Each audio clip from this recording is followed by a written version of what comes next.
Israel के प्रधानमंत्री Benjamin Netanyahu के बयान और उनके बयान से मिलते संकेत को लेकर बड़ी खबर है, क्योंकि ये माना है कि 7 अक्टूबर के हमले को रोकने में इजरायली सरकार अपनी जिम्मेदारी नहीं निभा सकी। नेतन्याहू ने यह भी कहा कि वो लोगों को सुरक्षा नहीं दे पाए, लेकिन अब ऐसा नहीं होगा, इजरायल युद्ध जीत कर रहेगा।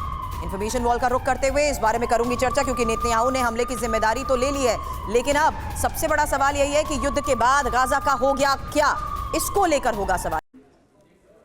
तो अब इन्फॉर्मेशन वॉल का रुख करते हुए इजरायल के गाजा प्लान को लेकर इन्फॉर्मेशन आपके सामने होगी, क्योंकि ये जानना समझना जरूरी है कि इजरायल का आखिर ये गाजा प्लान है क्या, और इसमें गाजा में इजरायल अपना कब्जा बरकरार रखेगा, ये सबसे बड़ा दावा किया जा रहा है। हालांकि इंपॉर्टेंट इसमें यह भी है कि गाजा में कठपुतली सरकार बनाई जा सकती है। अब बदलती रणनीति में यह बड़ा फैसला, और इंपॉर्टेंट यह कि जनता का विश्वास जीतने के लिए गाजा के पुनर्निर्माण की कही जा रही है बात। हालांकि इंपॉर्टेंट इसमें चौथा पॉइंट यह भी है कि आखिर किस तरीके से हमास की विचारधारा को खत्म करने का काम किया जाएगा, यह बात एक बार फिर से दोहरा दी गई है। क्विक रिएक्शन कर्नल शुक्ला, इसको लेकर मैं आपसे चाहूंगी, क्योंकि इजरायल के इस गाजा प्लान को किस तरीके से एग्जीक्यूट किया जाएगा, अभी तो बहुत बड़े चैलेंजेस सामने हैं। खात्मे की बात तो होती है, लेकिन जनता के बीच जाकर उनके विश्वास की बात कल्पना से परे नहीं है क्या?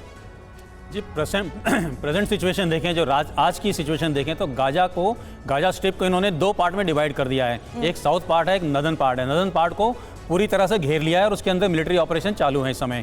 तो गाजा को बसाने की बात तो अभी कहना थोड़ा जल्दीबाजी हो जाएगी, और गाजा के ऊपर कौन सी सरकार आएगी, कौन कंट्रोल करेगा, ये बात की बातें हैं। फॉर द टाइम बीइंग इस समय इजराइल का पूरा कब्जा है, फिजिकली भी और पॉलिटिकली भी।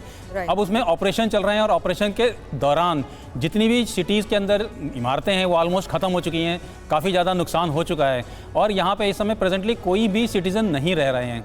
तो आने वाले समय में एक स्ट्रेटजी ये भी हो सकती है कि इस पूरे एरिया को, गाजा का नदर्न पार्ट जो है, इसको इजराइल के साथ ही रखा जाएगा, और जो उनकी रिहायशी पॉपुलेशन है उसको साउथ गाजा में फिक्स कर दिया जाएगा, और शायद इस तरह का उसको रिलोकेशन करने का प्लान उनका कामयाब हो।